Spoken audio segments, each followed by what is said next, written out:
Phimosis grade 3 dengan Balanitis xerotica obliterans. Gila gempak kan ayat dia.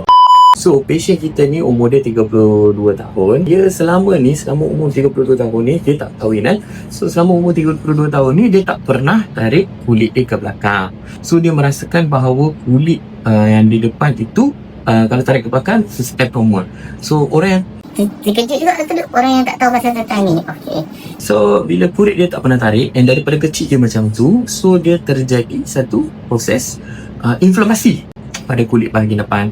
So, apa yang terjadi, bahagian kulit yang di depan tu memang tak tarik belakang, tapi dalam dia jadi color putih. Wait a minute.